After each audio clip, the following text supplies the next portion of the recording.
చంద్రునిపై అడుగుపెట్టినప్పుడు ప్రజలు భావోద్వేగానికి లోనయ్యారు. ఎంతో ఉన్నతమైనటువంటి రీతిలో సంబరాలు చేసుకున్నారు. మరికొంతమంది మనం చూస్తున్నది వాస్తవమేనా, జరిగిందా అన్నటువంటి ఆశ్చర్యాన్ని వ్యక్తం చేశారు. నమ్మలేకపోయారు. అది ఎంత అద్భుతమైంది అంటే ఎంతో ఉన్నతమైనటువంటి పరిజ్ఞానం వాడబడింది దానికోసం. లక్షలాది మంది సాంకేతిక నిపుణులు పనిచేయడం ద్వారా ఆ కార్యక్రమం కార్యరూపం దాల్చింది. అయితే నీల్ ఆర్మ్స్ట్రాంగ్ ఆ చంద్రునిపై అడుగుపెట్టినప్పుడు ఆయన చెప్పినటువంటి మాటలు మనం జ్ఞాపకం చేసుకోవాలి.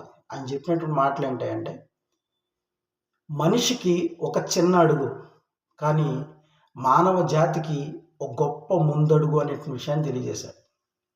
ఇప్పుడు మనం ఆలోచన చేస్తున్నటువంటి లేఖన భాగం కూడా అదే. వాక్యమై ఉన్నటువంటి దేవుడు శరీరాన్ని ధరించుకుని మన మధ్యలో నివసించాడు.